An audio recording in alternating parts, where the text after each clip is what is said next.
Fala, meu querido Alfartano, fala, minha querida Alfartana, meus tchutchucos, minhas tchutchucas, meu caríssimo concurseiro, minha caríssima concurseira, professor Ítalo Trigueiro na área, galera, para bater um papo com vocês sobre geografia, em especial geografia do Brasil, com grande destaque aí para essa super revisão de véspera da Escola de Soldado das Armas, de Sargento das Armas, tá? Para a ESA, beleza? Escola Max Wolf, né? Esse projeto que é capitaneado aí pelo meu comandante Arruda, rapaz. Abração para você, grande Arruda. Força sempre, meu compadre. E tem essa equipe maravilhosa de geografia, tá? Que é composta aí pelo meu general, que está acima do Arruda. Também está muito acima do Arruda. Pelo meu general Anderson Varniak. Rapaz, o bicho tem um nome assim intergaláctico, tá? Que acompanhou vocês aí durante todo esse ano, todo esse projeto fantástico, maravilhoso, e que a gente vem aqui só, tá? Para colocar cereja no bolo. Nosso trabalho tá muito fácil. Aqui tá bom demais, meu irmão. A gente tá vindo só colocar cerejinha no bolo, então tá maravilha, tá tudo sucesso, não tem muito segredo. O que é que a gente vai bater aqui junto com vocês, galera? A gente vai trabalhar com vocês aqui uma revisãozinha com tudo que a ESA normalmente sempre cobra, tá?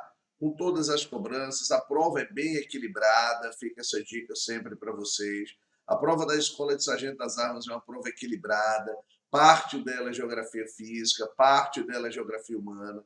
Tem ali nossas 8 questõezinhas, tá? 8 questões normalmente. O equilíbrio é 3 questões de geografia física, 5 questões de geografia humana, tá? Das mais variadas possíveis. É quase, né? Inimaginável, é quase inimaginável, tá? Que um assunto se repita, beleza? Que tenha, sei lá, 2 questões de vegetação numa mesma prova. É quase inimaginável. Então, normalmente você tem ali 3 questões ou 4 de geografia física, tá? Nas provas que tem mais geografia física, você tem 4 cobranças. Comumente, quais são as cobranças mais importantes da geografia física na prova da ESA? Galera, massa de ar, vegetação e tipos de clima, além, né, de bacias hidrográficas. Então, fazendo essa ressalva. Os 4 pontos mais importantes da prova de geografia física: massa de ar, clima, vegetação, hidrografia, bacias hidrográficas. Certo? Sempre está lá.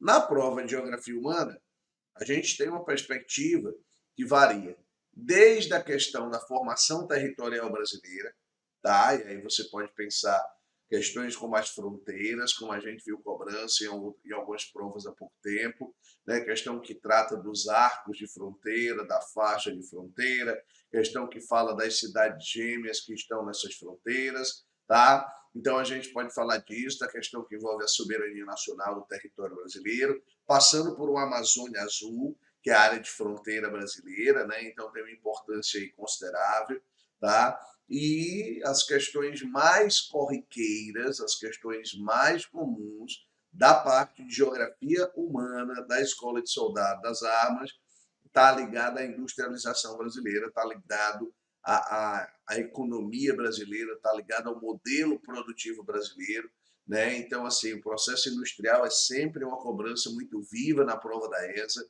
Fica essa dica para vocês, não vacilem, porque a prova de vocês ela tem um rumo a seguir, tá? E esse rumo não é tão dificultoso como a gente imagina, não. Óbvio, tem os seus desafios, mas não é essa coisa do outro mundo, não, tá? Eu brinco sempre, tá? Porque você sabe que é o estilo do trigueiro de fazer aula, mas eu digo sempre, papai, qualquer cachorro passa na ESA, tá? Porque a prova da ESA ela não é uma das provas mais complicadas que a gente vê. A prova da SPSEX, fazendo um paralelo, tá, gente? Não menosprezando uma ou outra, mas a prova da SPSEX tem um grau de dificuldade mais acentuado que a prova da ESA, beleza? Então vamos aqui, ó, só colocar os pingos nos is, vamos só amarrar aqui todo o trabalho que a gente fez aí durante esse ano inteiro para coroar, né, esse trabalho de vocês, a aprovação de vocês na Escola de Soldado das Armas, tá? De Sargento das Armas, de soldado está na minha cabeça, rapaz. Tá? Escola de Sargento das Armas, Max Wolf, vai levar você para dentro do serviço público brasileiro. Beleza? Me acompanhe, a gente vai trazer aqui 8 questões. A primeira questão é a seguinte. Questão 1, vai lá. Vai dizer o seguinte, ó. Considerado patrimônio natural da humanidade, o Vale do Ribeira faz parte da maior área preservada e contínua desse bioma, ainda com pouca intervenção humana, devido à baixa densidade demográfica e ao reduzido desenvolvimento econômico. Olha aí. Tal bioma possui grande diversidade biológica, e é um dos mais ameaçados do planeta, restando somente cerca de 9% da sua cobertura vegetal. A primeira coisa que eu quero que você destaque nesse texto é o Vale do Ribeira. Perfeito? Ô Trigueiro, aonde fica esse Vale do Ribeira, galera, que foi destacado no texto? Aonde fica esse Vale do Ribeira? Gente, o Vale do Ribeira está localizado no estado de São Paulo, beleza? No estado de São Paulo, na porção sul do estado de São Paulo, tudo bem? Na porção sul do estado de São Paulo. E também no leste, tá? Do estado do Paraná. Então, ele está aí em São Paulo, na porção sul, e no Paraná, na porção leste do estado. Beleza? E ele recebe o nome, óbvio, em função de que, professor? Do Rio Ribeira. Beleza? Do Rio Ribeira, né? E do complexo estuarino. Aí tem, ó, um complexo estuarino, todo mundo lembra, tá? Que a foz de um rio é formada ou por estuário ou por delta. O complexo estuarino, tá? Só forma um canal para chegar até o oceano, é o complexo estuarino lagunar, que tem lá o Iguape, beleza? Que tem lá a Lagoa de Cananéia e também tem lá Paranaguá, beleza? Paranaguá. Então lembra disso, porque isso é, né, a informação inicial mais importante aí, que inclui parte dessa realidade do Vale do Ribeira, com 31 municípios, tá? Sendo 9 municípios do Paraná e 22 municípios do estado de São Paulo, formando aí uma área extremamente importante, destacando, né, que a questão vai trazer essa área do Vale do Ribeira, que faz parte da maior área preservada e contínua desse bioma. Opa, professor, ele vai perguntar lá na questão, gente, ó, o excerto refere-se ao bioma denominado. Ele quer saber qual é o bioma em questão, beleza? E aí, vamos lá. Uma coisa que é simples, que você tem que compreender e que a gente não pode, né, vacilar numa questãozinha dessa. A localização dos biomas brasileiros. Porra, a localização dos biomas, tudo tranquilo, né? Não tem nada do outro mundo. Quando você parar para observar, você vai encontrar, né, bioma amazônico, com grande destaque para a região norte do Brasil. Você vai destacar, por exemplo, a presença ali, né, do bioma da Caatinga no Nordeste, semiárido, o Cerrado na área central, Pantanal lá no extremo oeste brasileiro, tá? No extremo oeste da região centro-oeste, perdão. Então você tem parte dessa realidade. né? O bioma dos Pampas lá embaixo, lá no extremo sul brasileiro, tá? Eu disse a vocês que esse bioma, né, que essa área, perdão, do Vale do Ribeira, ela fica em 2 estados brasileiros, o estado de São Paulo e o estado do Paraná, porção leste do Paraná e porção mais ao sul do estado de São Paulo. Estou próximo do litoral, Trigueiro? Estou próximo do litoral, gente. Bota a cabecinha para funcionar, tá? Você está perto do oceano, né? Qual é o oceano que banha o território brasileiro? Porra, só tem um, né, Trigueiro? É o Oceano Atlântico. Porra, então, velho. Bota a cabeça para funcionar, tá? Qual é o diabo do bioma, Trigueiro? Por onde essa área vai passar? Professor, ainda não sei, beleza? Eu ainda não sei. Mas tudo bem, continua aqui colhendo informações do texto. Vai lá. O texto vai dizer ainda, né? Tem pouca intervenção humana devido à baixa densidade demográfica e ao reduzido desenvolvimento econômico. Tal bioma possui grande diversidade biológica, é um dos mais ameaçados do planeta, restando somente 9%. Espera ainda, ele me deu uma dica bem aqui, ó. É um dos mais ameaçados do planeta. Como é o nome dos biomas que são os mais ameaçados do planeta? É aquele conceito criado pelo ecólogo Norman Myers no final dos anos 80, 1988, onde ele diz que os biomas mais ameaçados do mundo têm ali, né, 1.500 espécies endêmicas e com índice de destruição superior a 60%. Como é o nome desses biomas? Como é o nome dessas áreas destruídas? Como é o nome dos biomas mais ameaçados do planeta? Você lembra? Eita, Trigueiro, eu acho que são os famosos hotspots. Opa, garoto, aí você já praticamente matou a questão. São os hotspots. Hotspots. Os pontos quentes. Não é isso? Deixa eu dar até um destaque aqui de azul para esse hotspots. Olha lá, os hotspots. Perfeito? Né? Os pontos quentes, olha aí que maravilha. Show de bola. Trigueiro, e aí eu vou lembrar que no território brasileiro nós temos quantos hotspots? Bebê. 2 hotspots. Quais são os hotspots brasileiros? Nós temos como hotspot o Cerrado, perfeito, e a Mata Atlântica.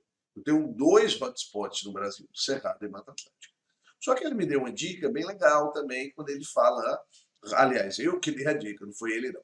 Quando eu disse que eu tenho o Vale do Ribeira em São Paulo, na porção sul do estado, e no Paraná, na porção leste, opa, o que é que eu estou te dizendo?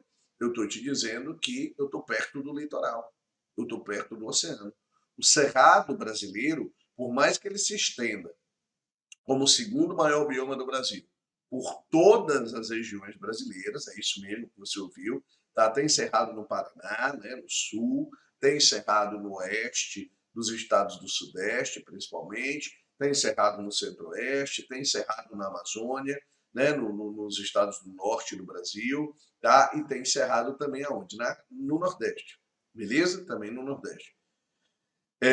Mas por mais que ele se estenda por todas essas regiões, ele não chega perto do litoral. Quem é que está perto do litoral, professor? É a floresta tropical, é a floresta tropical pluvial de Mata Atlântica, meu povo, de Mata Atlântica. Portanto, se você for lá na questãozinha, você vai matar aqui Pantanal, beleza? Matou aqui Cerrado, matou Mata dos Cocais, que é no Nordeste. Aí alguém pode ter uma certa dúvida entre a Mata de Araucária e a Mata Atlântica. Não tem nenhum problema. Essa dúvida, tá? Ela realmente passa aí por vários, né, vários alunos, tá? É normal ter essa dúvida, perfeito? Porém, né, ele falou que eu estou próximo, né? Eu falei ó, que eu estou próximo do leste do Paraná, mais a porção oriental, perdão, do estado. Então, realmente, o item correto é o item E de Mata Atlântica, não é isso? Isso, galera. Item E de helicóptero, beleza? Show de bola, questãozinha sobre Mata Atlântica. Dos biomas, né, o que mais é cobrado nas provas da ESA, o que mais é cobrado na prova da ESA é a mata de araucária. Tá? Já fica de olho. Sempre tem uma questãozinha ali de mata de araucária, sempre tem uma questãozinha ali que envolve, por exemplo, os biomas subtropicais, então fica essa dica para você, tá? Mas nesse caso, a gente está destacando o que, Trigueiro? Nós estamos destacando a Mata Atlântica, perfeito? Trouxe alguns conceitos, localizei ali parte, né, do Vale do Ribeira, cuidado, fica essa dica para vocês, dica importante para a prova. Tranquilo? Maravilha? Show de bola? Vamos para a segunda questão? Questão 2, ela vai me trazer aqui, ó, né, o seguinte texto. Olha lá, questão 2 vai me trazer o seguinte texto. No fim da década de 1960, sob a justificativa de evitar a internacionalização da Amazônia, os governos militares distribuíram terras e subsídios a quem se dispusesse a se embrenhar na floresta. Atualmente, 36% do gado bovino e 5% das plantações de soja do país encontram-se na região amazônica. Investir ali é um ótimo negócio. As terras custam até 1/10 do valor do Sudeste. Texto aí adaptado do Planeta Sustentável. Recentemente, a ocupação econômica da Amazônia vem passando por várias alterações, como a expansão do agronegócio citada no texto. Um efeito negativo e outro positivo ocasionados por essa expansão estão respectivamente identificados aonde? Meninada, primeira coisa, ele vai estar falando, né, sobre a expansão da fronteira agropecuária brasileira, a expansão da fronteira agrícola no Brasil em direção à região amazônica. Num primeiro momento, né, a fronteira agrícola que tem mobilidade, que já foi em vários lugares, né, do território brasileiro, né, ao longo da história a gente teve várias fronteiras agrícolas, a atual fronteira agrícola, por exemplo, brasileira, né, que muitos dizem ser a última fronteira agrícola brasileira, a última não por ser somente a última que está sendo construída, né, temporalmente falando, mas talvez por ser a última do ponto de vista espacial mesmo, tá? É uma região chamada Mapitoba, tá? Que pega parte dos estados do Nordeste, da Bahia, do Maranhão e do Piauí, né? E pega uma parte do estado do Norte, no caso, Tocantins, beleza? Então você tem a Mapitoba, muita gente chama também de Matopiba, eu já vi chamar até de Bapitoma, certo? Não tem problema. É uma área de grãos mecanizados, né? A última fronteira agrícola brasileira. Mas ele está falando de um momento histórico que é ali, final da década de 60, né, onde os governos militares distribuíram, né, terras, tá, deram posse de terra na Amazônia, beleza? Quem queria, né, se embrenhar no mato, literalmente, conseguiu parte disso. E que na década seguinte, nos anos 70, nós temos a chegada dessa expansão da fronteira agrícola. Ela sai do sul, beleza? Ela sobe em direção ao centro-oeste do Brasil, mas ela não para no centro-oeste. Ainda na década de 70, essa fronteira agrícola ela sobe um pouco mais e ela chega na Amazônia, tá? Você tem que lembrar que em 1966 os governos militares, dos quais ele citou o texto, né, eles criaram a SUDAM, a Superintendência de Desenvolvimento da Amazônia, para administrar uma área que nós chamamos de quê, professor? De Amazônia Legal. Beleza? Tem quem chame de Amazônia Brasileira, mas a rigor mesmo, está errado, certo? É a Amazônia Legal, perfeito? E a SUDAM é um órgão, né, uma superintendência, no caso, que tinha como objetivo diminuir as desigualdades socioespaciais no território brasileiro e implementar na região amazônica, né, uma maior integração, um maior desenvolvimento. o desenvolvimento da cultura, o desenvolvimento da agropecuária, né, o desenvolvimento da cultura agrícola em parte dessa região, foi fundamental, foi importantíssimo, tá? Para que a gente pudesse expandir o agronegócio para a região norte do Brasil, para a região centro-oeste do Brasil. Isso gera muito emprego, isso equilibra parte da nossa balança comercial. É o agronegócio, incontestavelmente, uma das atividades econômicas hoje mais importantes do Brasil.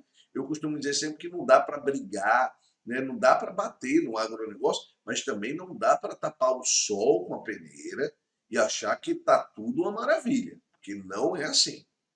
Como a questão coloca, ele vai perguntar sobre algumas desvantagens do agronegócio, tá? E sobre algumas vantagens. Na realidade, ele pede um item que traz uma desvantagem, que traz um efeito negativo do agronegócio e que traz um efeito positivo do agronegócio. Trigueiro, qual é o efeito, ou quais são, se você preferir, os efeitos negativos do agronegócio, né, nessa área de expansão da fronteira agrícola brasileira? Gente, eu poderia falar sobre alguns problemas sociais, perfeito? Como, por exemplo, a reprodução do latifúndio. Olha, anote essa expressão aqui. Anote essa expressão, tá? Modernização conservadora. Anote essa expressão. Modernização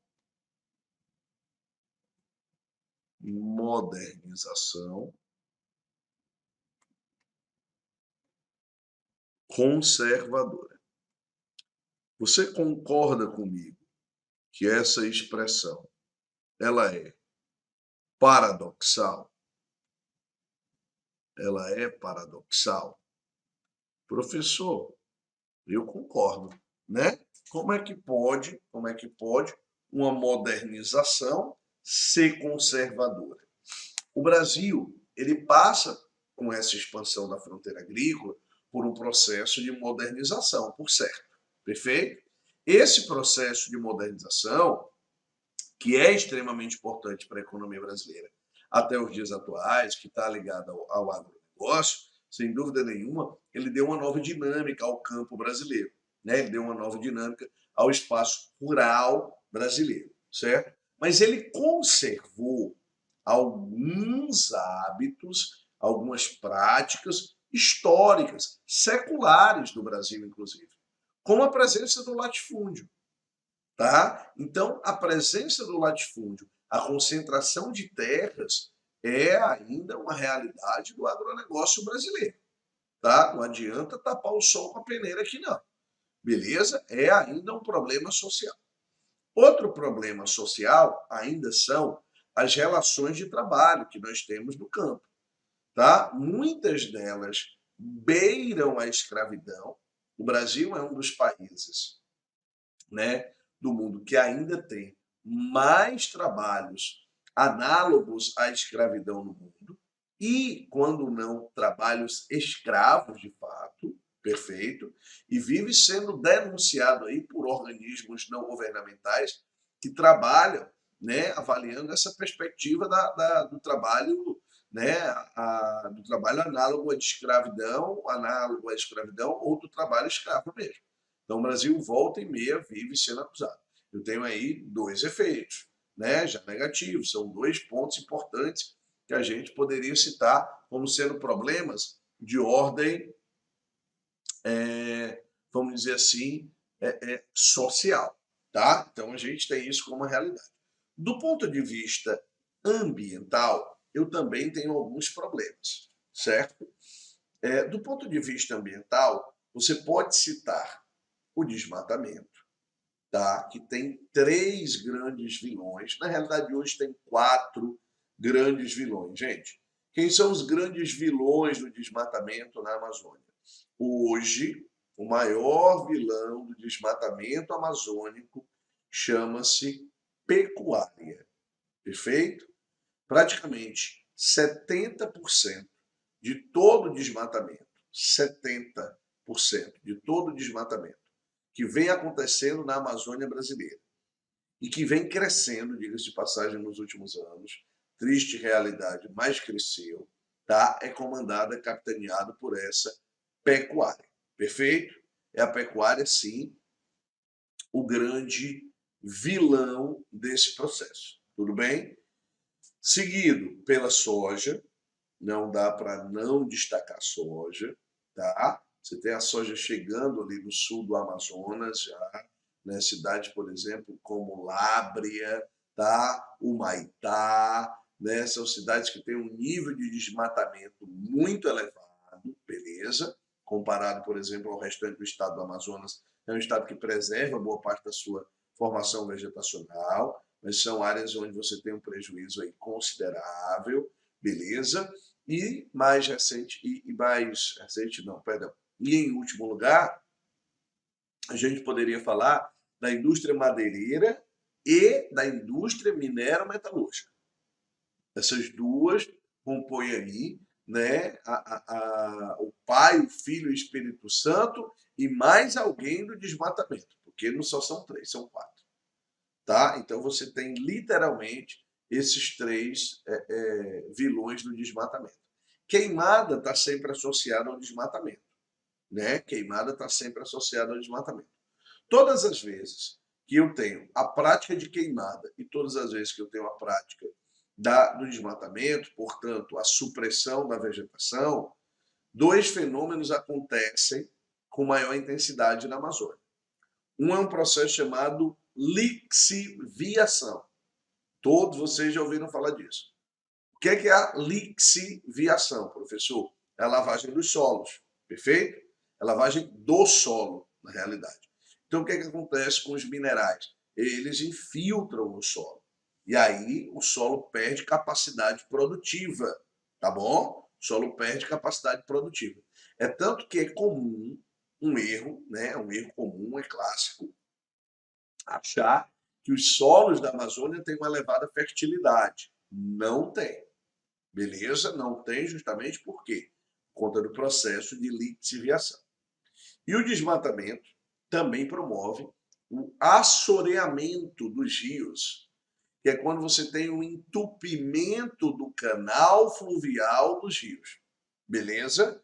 Soma essas duas condições, galera, né? Isso aí são problemas ambientais ligados à Amazônia. Aí, mais recentemente, nós podemos falar do garimpo ilegal, certo? Várias operações da Polícia Federal foram desencadeadas aí ao longo, né, desses últimos anos, beleza?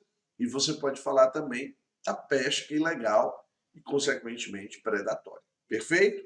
Esses são os principais pontos, né, negativos, vamos assim colocar, dessa expansão da agropecuária, do agronegócio em direção à Amazônia brasileira, em direção ao norte do Brasil.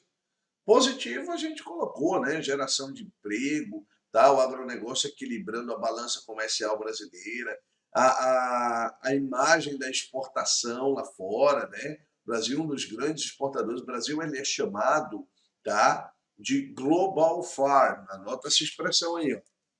O Brasil ele é chamado, né, de Global Farm. Global Farm.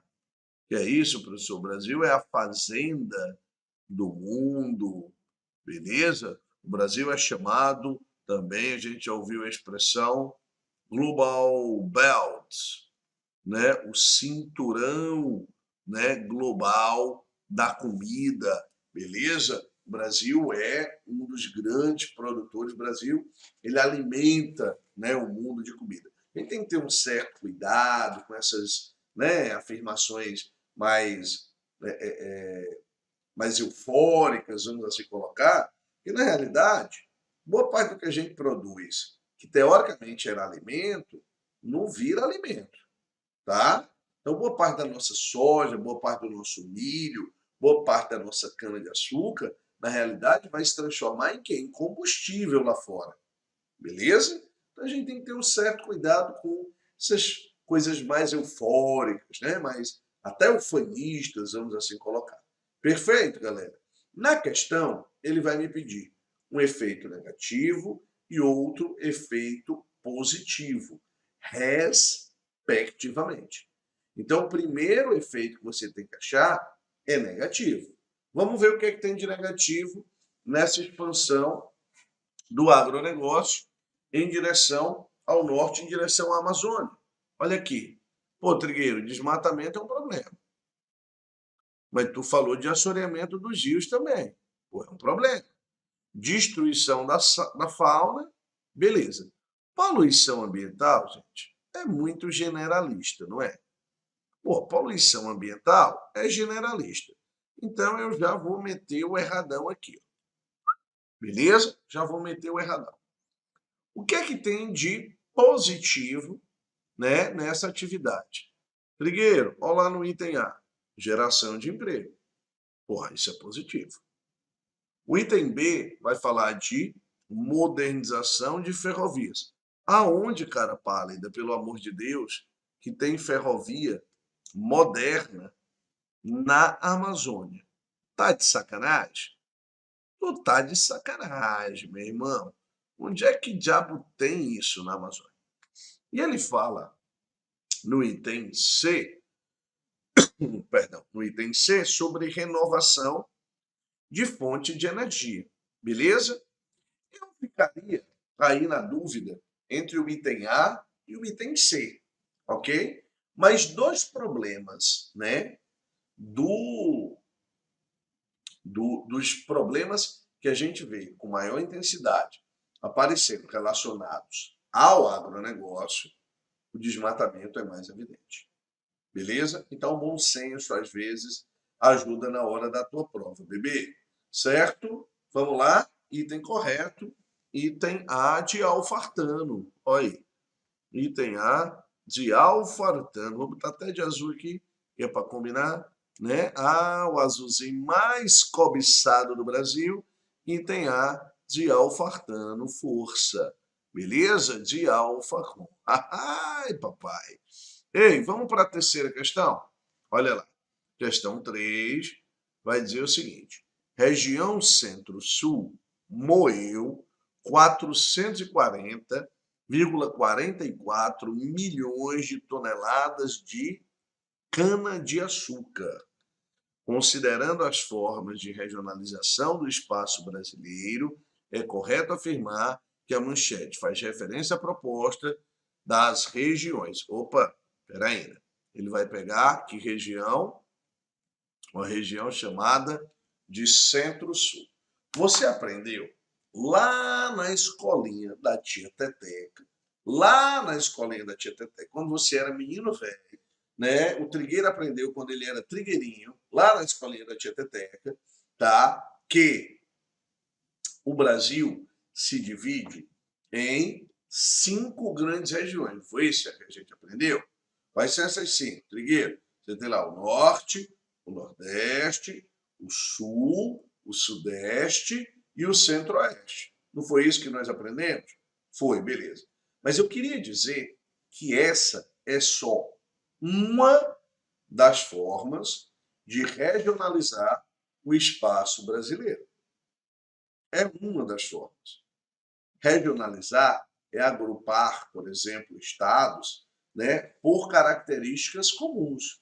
Então, por exemplo, no Nordeste brasileiro nós temos 9 estados, né? Maranhão, Piauí, Ceará, Rio Grande do Norte, Paraíba, Pernambuco, Alagoas, Sergipe e a Bahia. E aí, quando você para ver, esses estados têm um traço comum que é muito forte, que é muito peculiar. Questão da seca, questão que envolve o semiárido, 10% do território brasileiro, tá? O maior semideserto habitado do mundo, semideserto, né, de maior habitação no planeta. Tá? O sertanejo é, antes de tudo, um forte, não tem aparência neurastênica do homem do litoral, já dizia o grande Euclides da Cunha. Então, o Nordeste tem essas características. Aí eu vou lá e agrupo 9 estados dentro de uma região, no caso, a região Nordeste do Brasil. Mas o IBGE, ele tem uma forma de ver o Brasil. Inclusive, essa forma já é ultrapassada. O próprio IBGE já reconhece parte dessa realidade, beleza? Quando a gente for avaliar, e aí é importante, né, as divisões regionais do Brasil, cada uma delas traz critérios diferentes. Numa prova, eu poderia destacar para vocês 3 regionalizações. 3. A primeira é justamente essa, que é a regionalização do Instituto Brasileiro de Geografia e Estatística. Então, professor, quais são as formas de regionalização do espaço brasileiro que podem aparecer numa prova? A do IBGE, que é a divisão oficial do Brasil, beleza? Mas, como eu disse para você, aqui no IBGE eu tenho Norte, Nordeste, Sul, Sudeste, Centro-Oeste. Não existe região Centro-Sul aqui na classificação do IBGE. Tudo bem? Então, você já pode marcar aqui como errado, ó, o item C de sucesso, porque ele fala, né, das regiões administrativas do Instituto Brasileiro de Geografia e Estatística, do IBGE. Então, o item está errado, beleza? O item está errado. O item seguinte, ou melhor, né, a regionalização seguinte que eu vou trazer para vocês, ela é a regionalização dos complexos econômicos ou complexos geoeconômicos. Essa forma de ver o Brasil, ela foi proposta no ano de 1967 pelo importante geógrafo do próprio IBGE, tá? O professor Pedro Pinchas Geiger. Professor Pedro Geiger. Beleza? E o Pedro Geiger vai dividir o Brasil em 3 complexos regionais. 3 complexos. Quais são esses complexos, professor? Quero que você anote. Nordeste,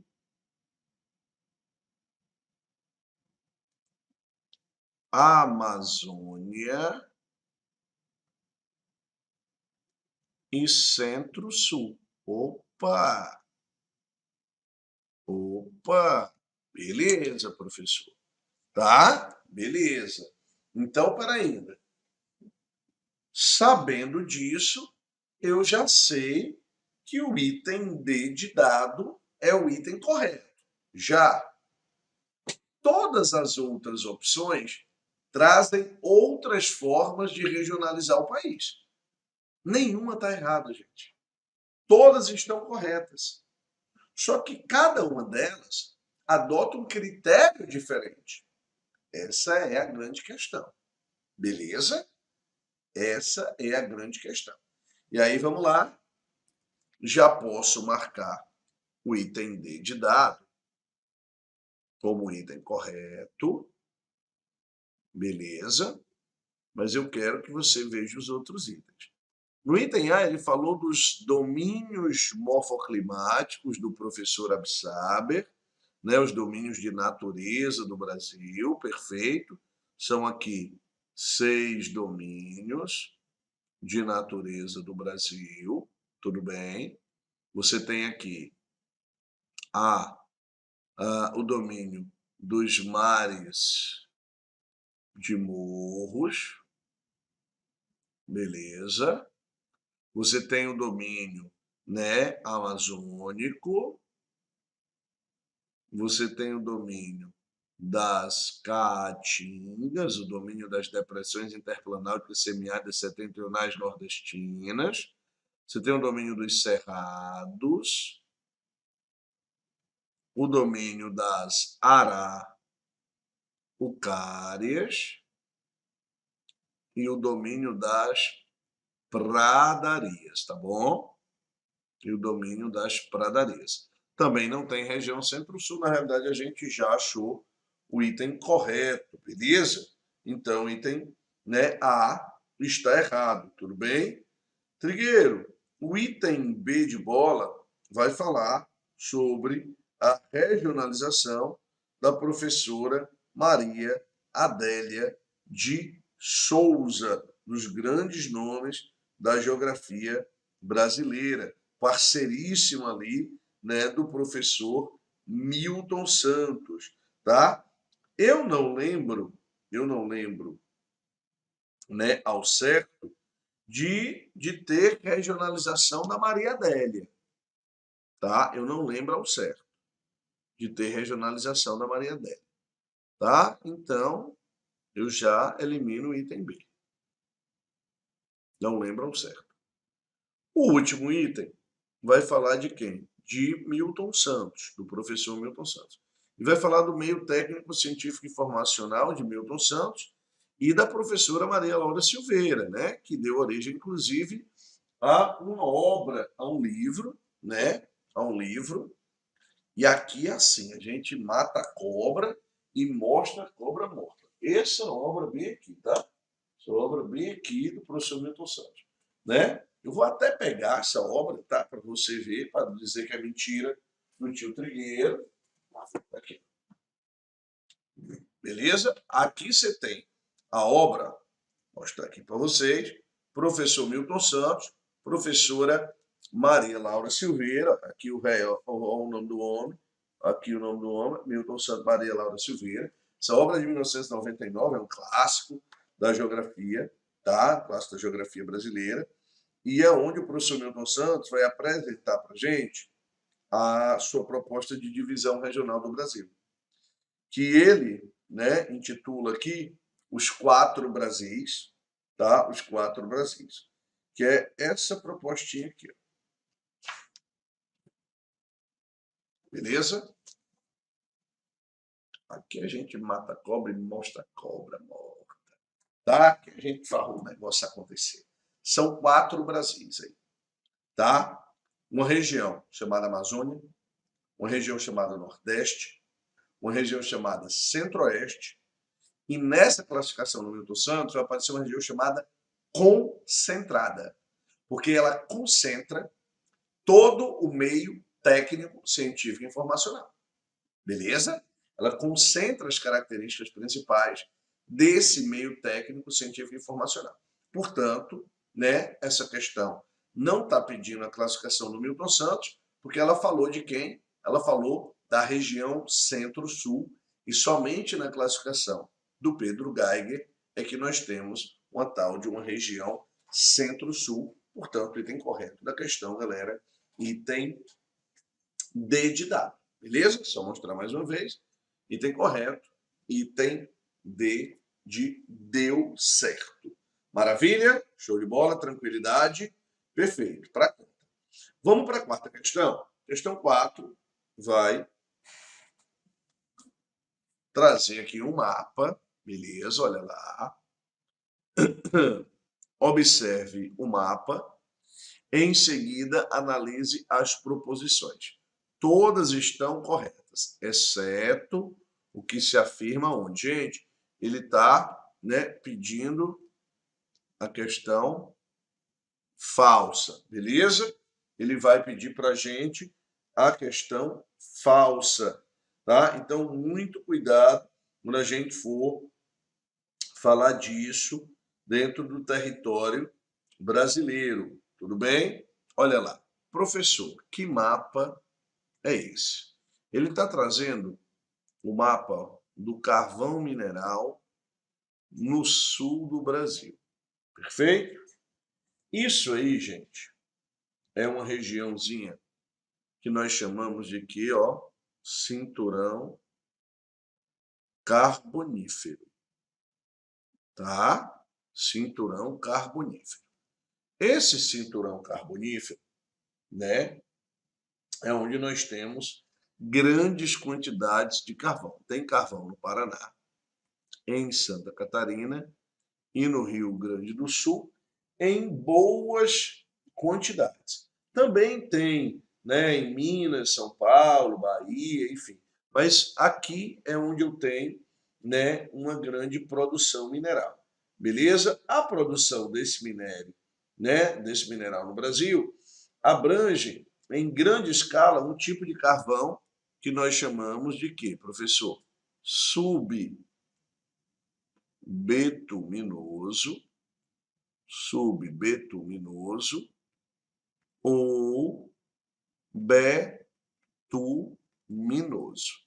Beleza? Lembre-se de uma coisa, tá? Lembre-se de uma coisa. O carvão, ele é um combustível fóssil, tá bom? Combustível fóssil. Consequentemente, se eu digo para você que ele é um combustível fóssil, você já vai entender que ele é um combustível altamente o quê, professor? Altamente poluente. Beleza? Ele é altamente poluente. Ele é formado, né? Anota isso daqui, de rochas. Opa, ele é formado de rochas sedimentares.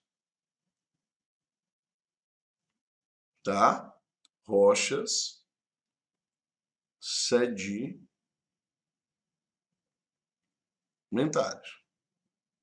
E no caso do carvão brasileiro, tá? O nosso carvão, ele é de baixa qualidade. De baixa qualidade. Ele é do tipo, né, lignito subbetuminoso e betuminoso. O melhor carvão que a gente tem chama-se antrácico, né? Porque libera alta energia por quilo em uma queima limpidamente com pouca fuligem, beleza? Carvão mineral.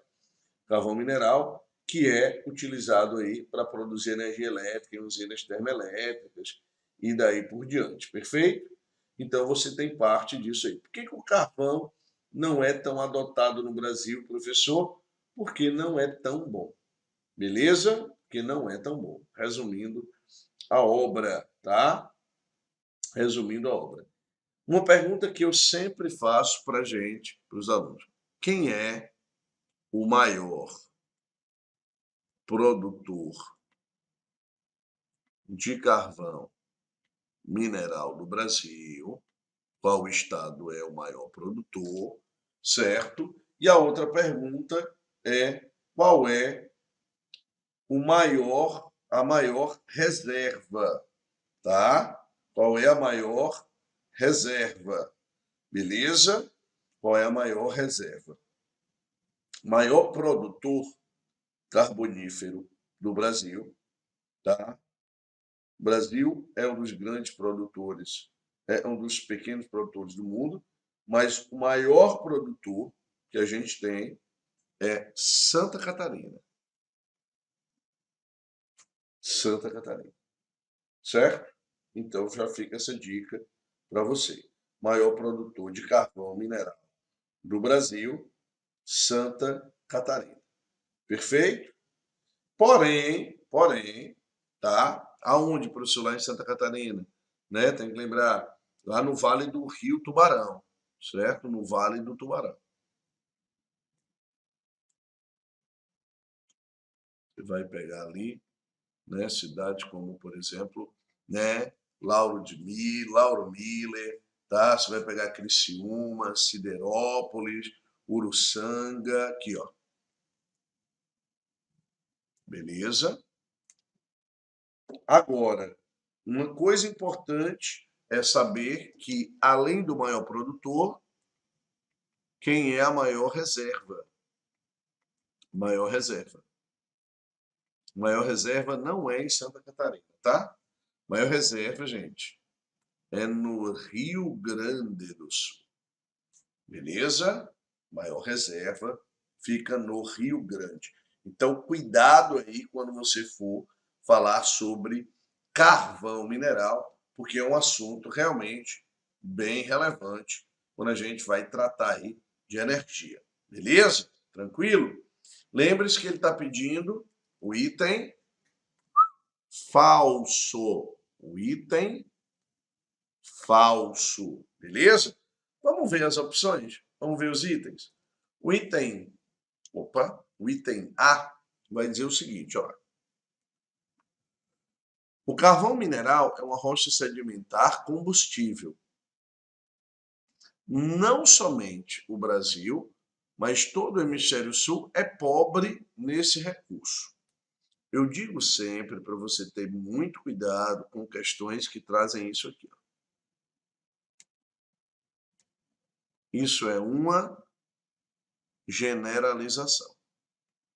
Quando você encontrar generalizações na sua prova de geografia e de história, a probabilidade, estou falando da ESA, tá? A probabilidade de estar errada é de 99,99% dos casos. Beleza? Vamos ver o item B. A principal área de ocorrência desse mineral no Brasil é a região sul, sobretudo na bacia sedimentar do Paraná, formada por terrenos que datam do início da era paleozoica. Do ponto de vista técnico, está tudo correto. As jazidas carboníferas encontradas no Brasil, apesar de extensas, não apresentam alto teor calorífico, como eu disse. Sendo assim, o tipo mais comum encontrado é o antrácito. Opa, beleza. Cuidado aí com essa informação, hein? Sendo assim, né, o antrácito. Será, Trigueiro? Será que é o antrácito? Opa! Olha o item D. O estado de Santa Catarina abriga as jazidas carboníferas que apresentam melhor qualidade, portanto, maior aproveitamento industrial. Disse para vocês que era Santa Catarina o estado, né, que mais produzia carvão no Brasil. Então, a gente tem que ter cuidado aí. Perfeito? Beleza. Olha o item seguinte, o item E.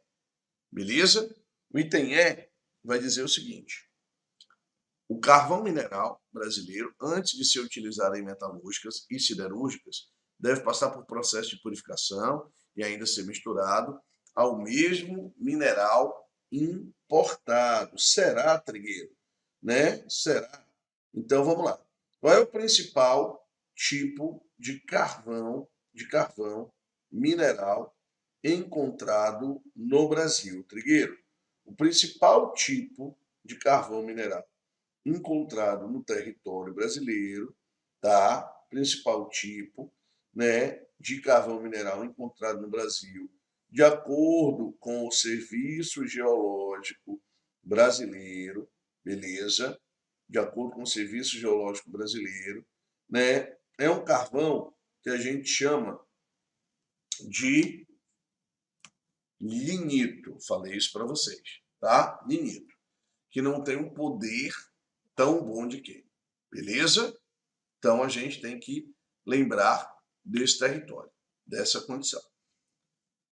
No Brasil, eu disse para vocês que eu tenho outras jazidas em alguns estados, fora desse cinturão carbonífero, tá? Minas Gerais, né?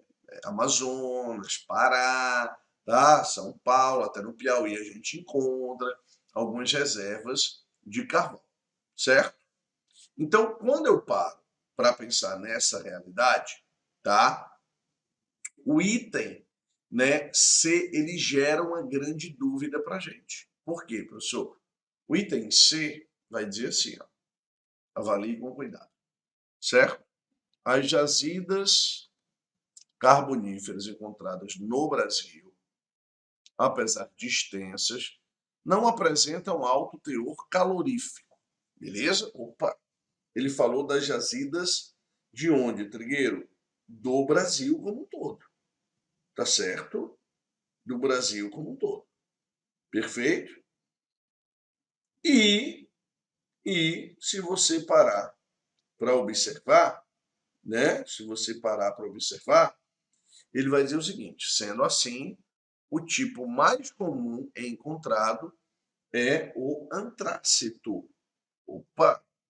Sendo assim, o tipo mais encontrado é o antrácito. E aí a gente tem uma questão que é bem polêmica, beleza? É uma questão bem polêmica. Por quê, Trigueiro?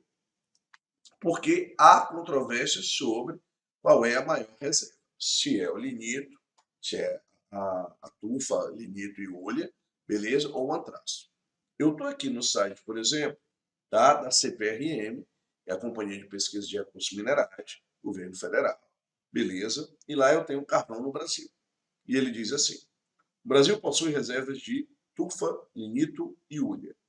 A hulha totaliza 32 bilhões de toneladas de reservas e está, sobretudo, na região do Rio Grande do Sul, vindo a seguir Santa Catarina, né, e reservas muito menores conhecidas no Paraná e em São Paulo.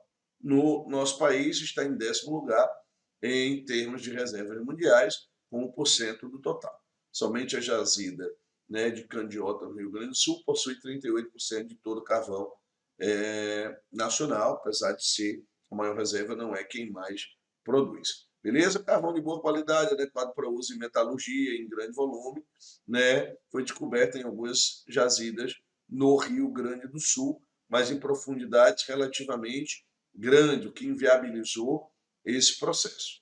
E aí ele vai falar dessa realidade.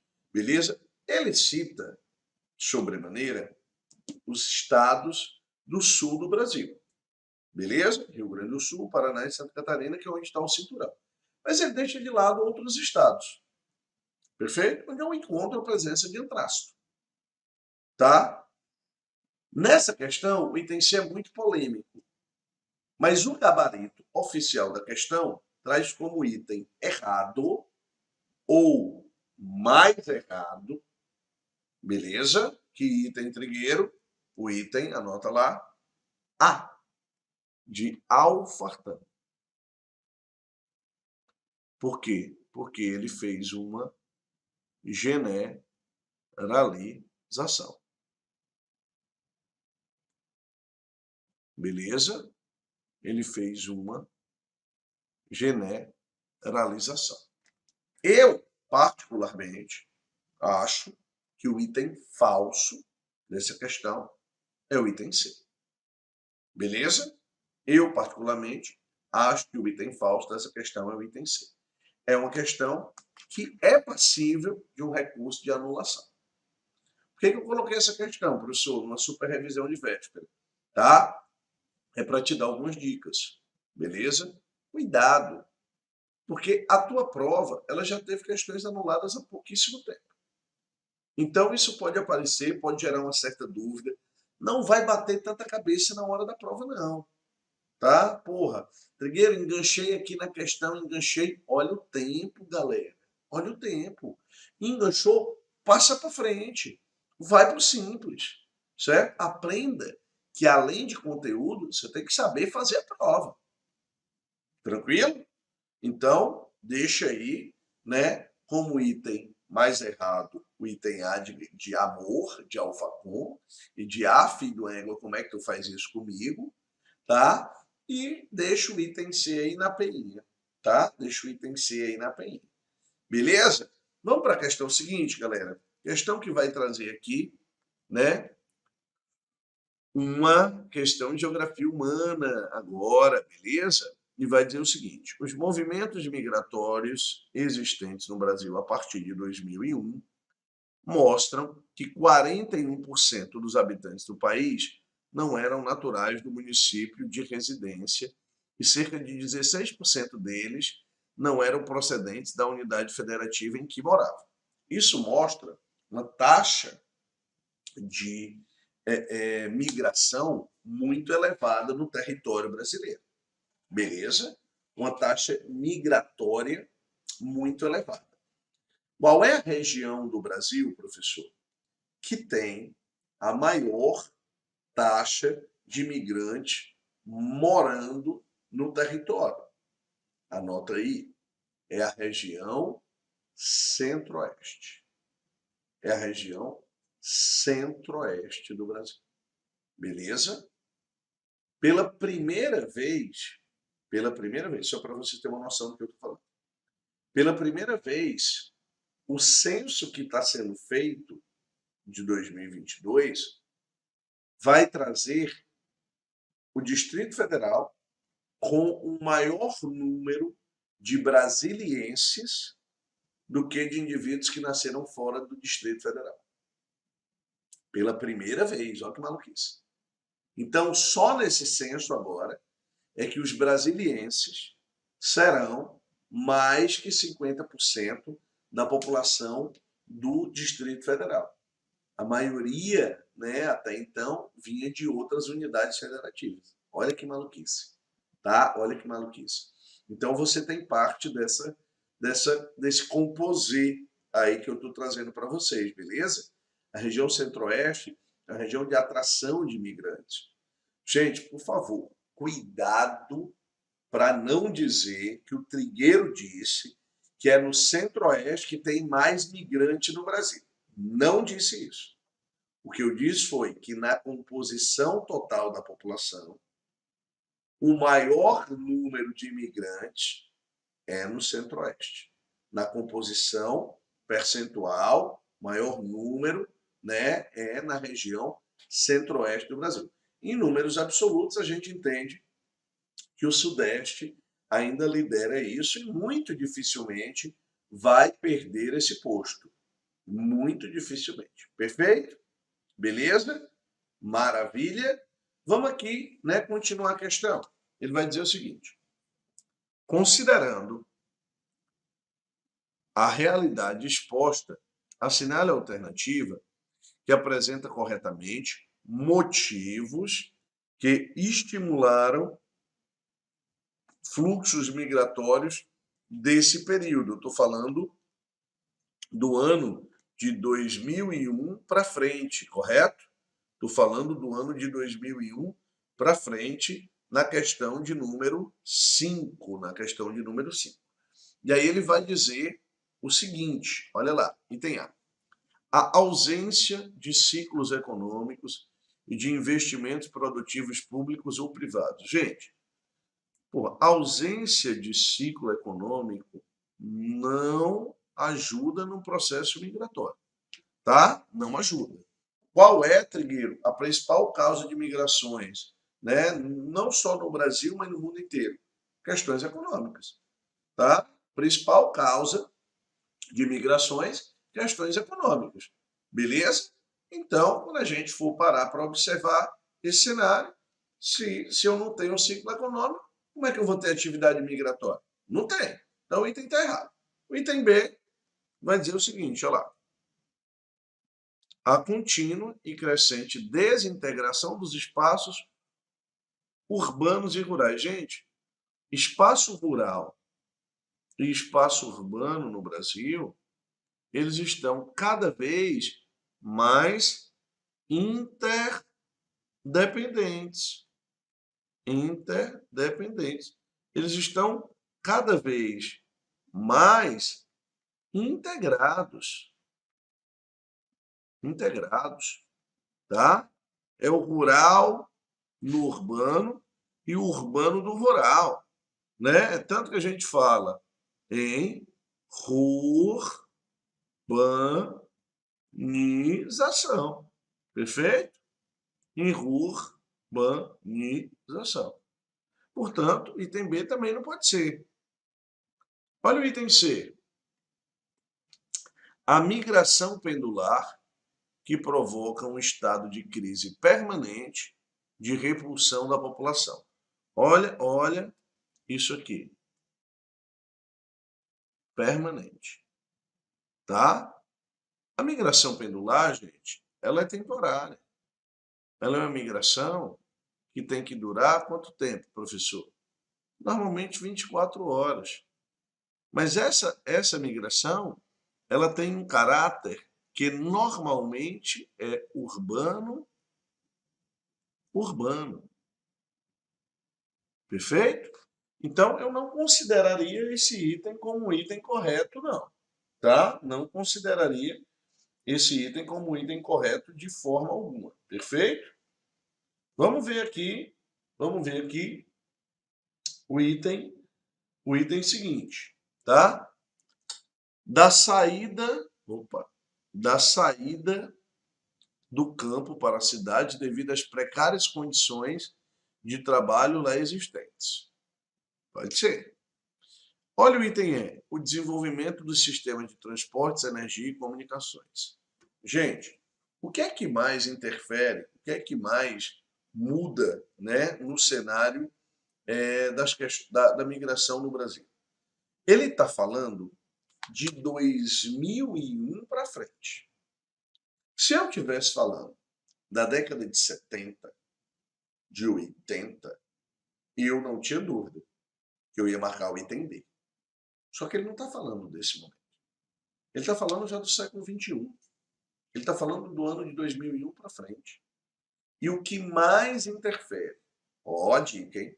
O que mais interfere na migração nos últimos tempos no Brasil é exatamente o que, Trigueiro? É exatamente a infraestrutura. Então, o item correto dessa questão é o item E de helicóptero, beleza? Item E é o item correto da questão. Maravilha? Show de bola? Fica essa dica para vocês. Tá? Questão seguinte. Sexta. No Brasil, desde 1997, o sistema previdenciário é deficitário, o que obriga o Tesouro Nacional a cobrir o rombo a respeito da origem do contínuo déficit da Previdência Social. Assinale a alternativa correta. Ele está falando da Previdência Social, beleza? Ele está falando da questão que envolve as reformas, tá?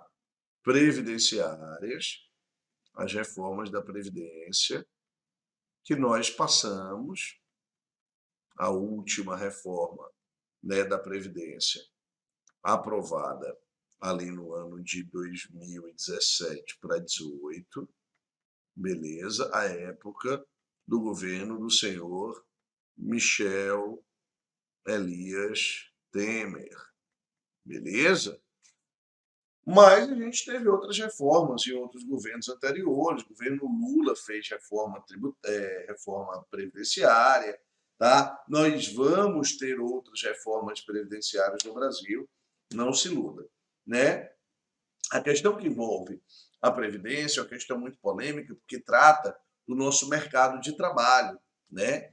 E quando a gente trata do nosso mercado de trabalho, eu tenho que lembrar para você que a população em idade ativa hoje no Brasil, né, que é majoritária, que é aquela população chamada de PIA, que está ali entre 15 e 64 anos, ela está ficando velha, né? Ela está envelhecendo.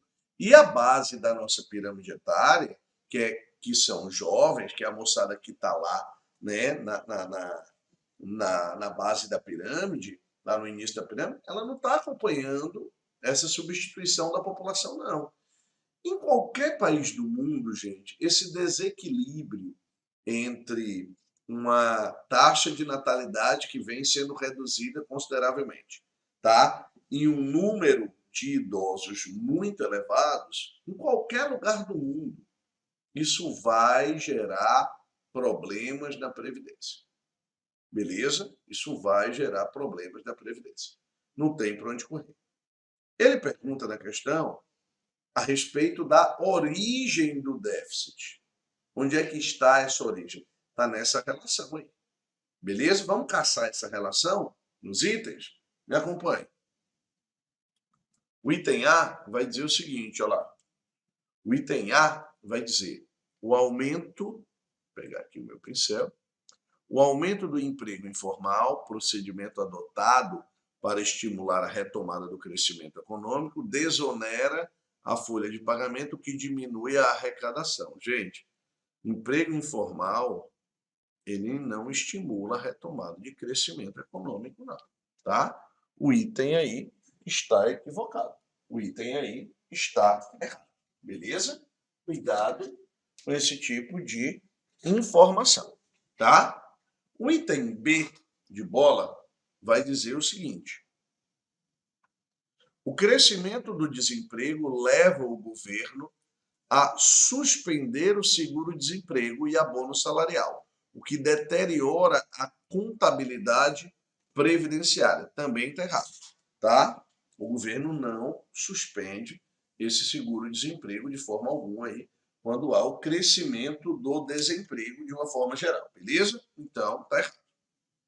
O item C diz: a Constituição Federal de 88 obrigou os trabalhadores rurais a contribuir para a Previdência, o que compensa o déficit previdenciário gerado pelos trabalhadores urbanos. Ora, pensa comigo, tem mais gente morando na zona rural ou na zona urbana brasileira? Muito mais gente morando na zona urbana, né, professor? 86, 87% da população brasileira é urbana.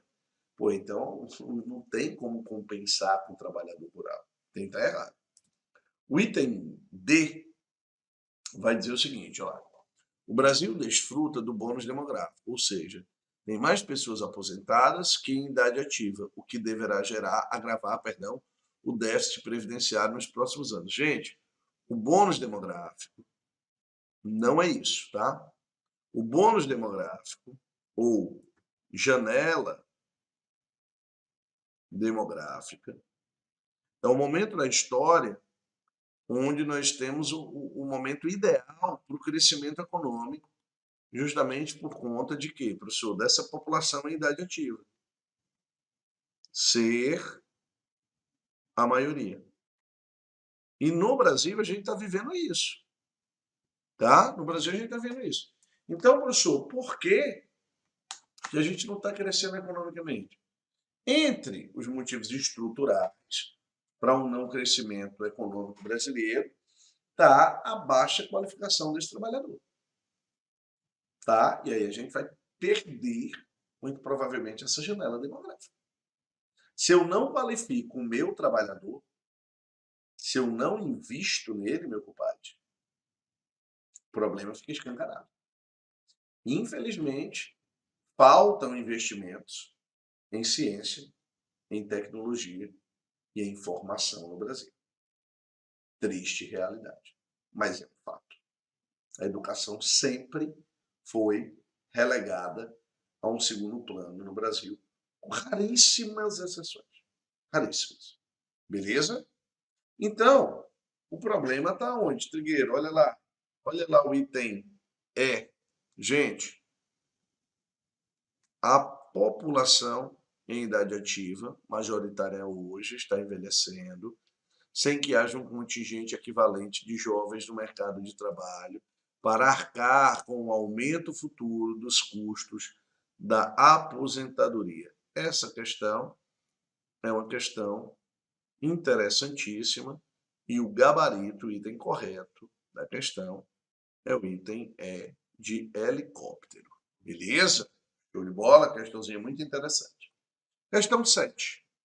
Como eu disse para vocês, a industrialização é uma das questões mais cobradas nos concursos, né, para a escola de sargento das armas, beleza? Então, cuidado aí, que isso é importantíssimo, galera, importantíssimo. O item, né, ou melhor, a questão, vai dizer o seguinte, se liga. Analise as seguintes afirmações que tratam do processo de industrialização no Brasil. E tem um. No governo de Getúlio Vargas, foram criadas as condições de infraestrutura necessárias para a industrialização brasileira. Deixa eu te perguntar uma coisa.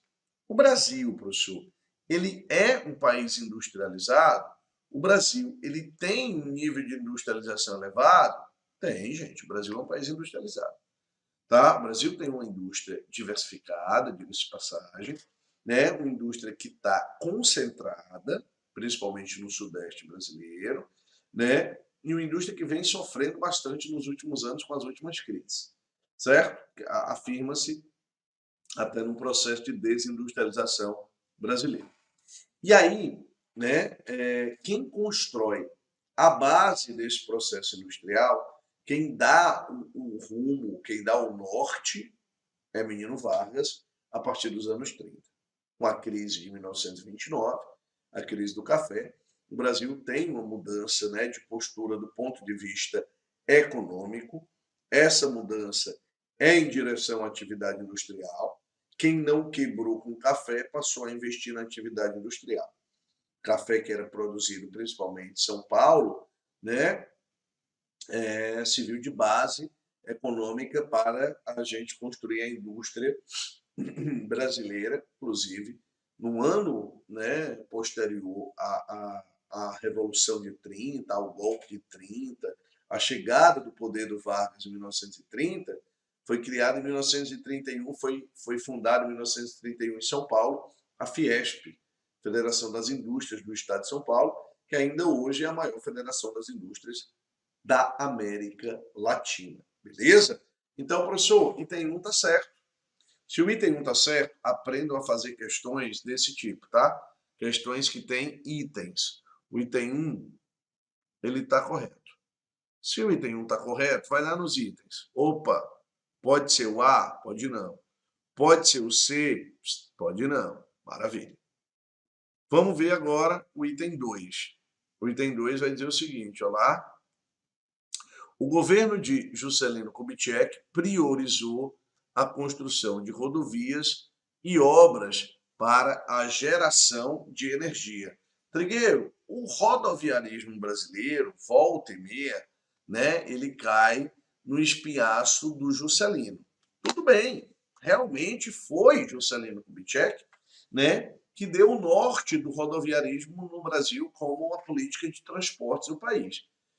Mas muita gente ainda coloca, né, a responsabilidade no Juscelino, por exemplo, das crises, das greves que a gente tem no Brasil hoje, dos altos custos de manutenção. Galera, o Juscelino, dá um bisu aqui para vocês. Juscelino saiu do poder em 1961, velho. Porra, de lá para cá não dava para ter mudado, Trigueiro. Né? Se você pegar, tá? Eu tenho mais de 50 anos, gente, nesse processo, né?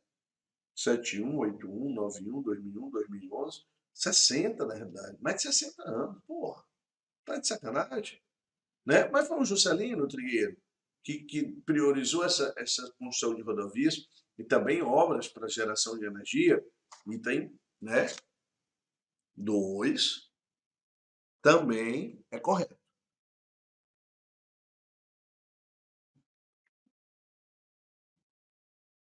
Beleza? Vai lá, ó, e elimina o item D. Perfeito? A gente tem que voltar para ler todos os itens. Tem questão que em algum momento só com um item você já mata, mas vamos lá. A década de 1990 foi marcada pela globalização da economia e pela consolidação do Brasil como grande produtor e exportador de tecnologia. Gente, se fosse, esse país ia ser diferente. Infelizmente, o Brasil não é grande produtor de tecnologia no mundo, beleza, ele é um receptor tecnológico, assim como ele é em partes do seu território um excluído tecnológico, tá? Ele é muito mais isso do que produtor. Então, item 3, gente.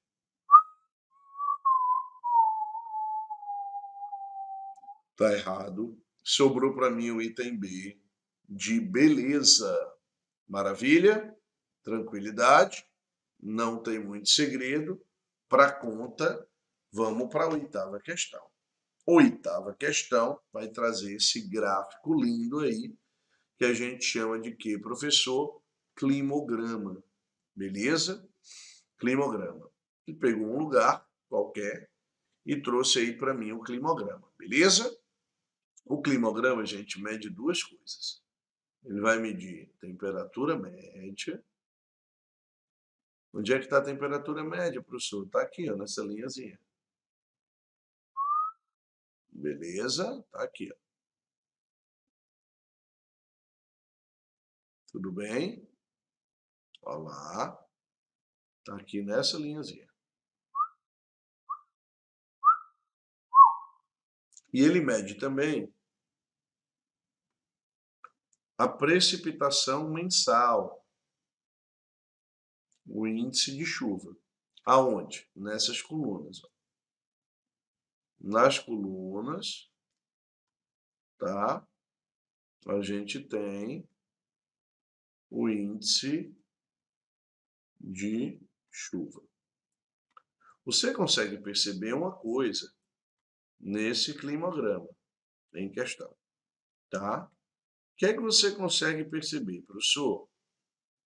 Eu consigo perceber que nesse lugar em questão chove mais quando, Trigueiro? Dezembro, novembro, dezembro, janeiro, fevereiro e março. Beleza? Novembro, dezembro, janeiro, fevereiro e março, para ser bem exato, dezembro, janeiro, né? Dezembro, janeiro, fevereiro e março formam um verão. São as águas de março fechando o verão, é promessa de vida no teu coração. Então eu posso dizer que o verão é chuvoso. Beleza? E se você olhar, o meio do ano, junho, julho, agosto, é onde nós temos o quê? O inverno. É onde menos chove. Portanto, inverno seco. Opa! Características que eu estou vendo só no gráfico. Tudo bem? Esse é um gráfico de um lugar, óbvio, no hemisfério sul do mundo. Tá bom? Trigueiro. A temperatura que está lá na linha, ó, ela vai oscilar muito ou pouco, professor. Ela vai oscilar de temperaturas, ó, vou pegar o roxo aqui, que vão de 15 no meio do ano, ó, tá bom? Que é a parte mais fria, portanto, é o período do inverno, beleza? Até temperaturas de mais ou menos 22, 23 graus, que é o período do verão, beleza? Então você tem uma oscilação aí entre 15 e 22 graus. E aí ele vai perguntar o seguinte na questão. Ele vai perguntar o seguinte: sobre o climograma é correto afirmar que mostra características de que clima? Beleza? Coisas que você tem que lembrar. Eu tenho um verão chuvoso, um inverno seco. Trigueiro, clima equatorial. É chuva o ano inteiro. Não pode ser. Beleza? Maravilha. Ele fala do clima subtropical. Tem uma parte do ano que é seca e a parte do outro ano que é chuvosa. Clima subtropical, chove praticamente o ano inteiro também, a chuva é bem distribuída. Não pode ser o A, não pode ser o B e não pode ser... Opa, deixa eu só mudar aqui a cor do meu pincel. E não pode ser o C. Morreu, morreu, morreu. Esse clima, ele é tropical. Tropical.